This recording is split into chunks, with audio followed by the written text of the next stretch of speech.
ನಮಸ್ಕಾರ. ಮನುಷ್ಯ ಸುಳ್ಳು ಹೇಳಬಲ್ಲ, ಆದರೆ ಅವನ ದೇಹದ ಭಾಷೆ ಸುಳ್ಳು ಹೇಳಲು ಸಾಧ್ಯವಿಲ್ಲ.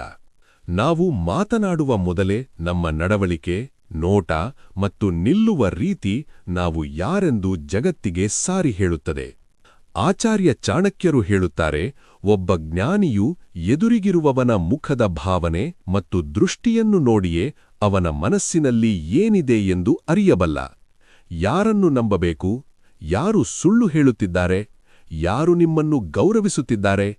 ಇಂದು ನಾವು ಚಾಣಕ್ಯ ನೀತಿಯ ಪ್ರಕಾರ ವ್ಯಕ್ತಿತ್ವವನ್ನು ಅಳೆಯುವ 3 ಬಾಡಿ ಲ್ಯಾಂಗ್ವೇಜ್ ರಹಸ್ಯಗಳನ್ನು ತಿಳಿಯೋಣ. ಮೊದಲನೇ ರಹಸ್ಯ, ಕಣ್ಣುಗಳ ಮಾತು.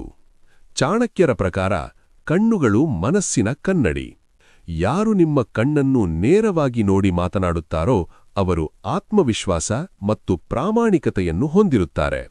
ಮಾತನಾಡುತ್ತಿರುವಾಗ ಕಣ್ಣುಗಳನ್ನು ಪದೇ ಪದೇ ಆಚೆ ಈಚೆ ಚಲಿಸುವವರು ಅಥವಾ ಕಣ್ಣು ತಪ್ಪಿಸಿ ಮಾತನಾಡುವವರು ಏನನ್ನೋ ಮುಚ್ಚಿಡುತ್ತಿದ್ದಾರೆ ಅಥವಾ ಸುಳ್ಳು ಹೇಳುತ್ತಿದ್ದಾರೆ ಎಂದರ್ಥ. ಒಬ್ಬ ವ್ಯಕ್ತಿಯ ಕಣ್ಣುಗಳಲ್ಲಿ ಭಯ ಅಥವಾ ಅತೃಪ್ತಿಯಿದ್ದರೆ ಅವನ ಮಾತುಗಳನ್ನು ಅಪ್ಪಿತಪ್ಪಿಯೂ ನಂಬಬೇಡಿ. ಕಣ್ಣುಗಳು ಎಂದಿಗೂ ಮುಚ್ಚಿಡಲಾಗದ ಸತ್ಯವನ್ನು ಹೇಳುತ್ತವೆ. ಎರಡನೇ ರಹಸ್ಯ, ಆತ್ಮವಿಶ್ವಾಸದ ನಡಗೆ ಮತ್ತು ನಿಲ್ಲುವ ರೀತಿ.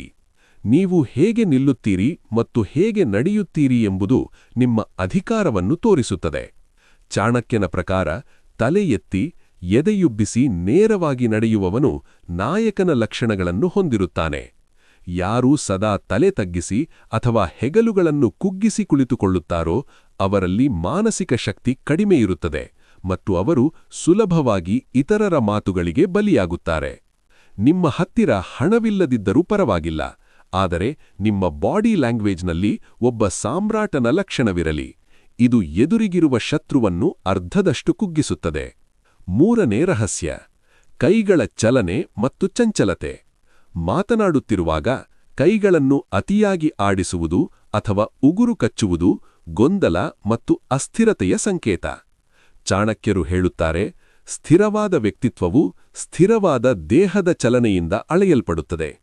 ಯಾರು ಶಾಂತವಾಗಿ ಕುಳಿತು ನಿಮ್ಮನ್ನು ಆಲಿಸುತ್ತಾರೋ ಅವರು ಹೆಚ್ಚು ಜ್ಞಾನಿಗಳು.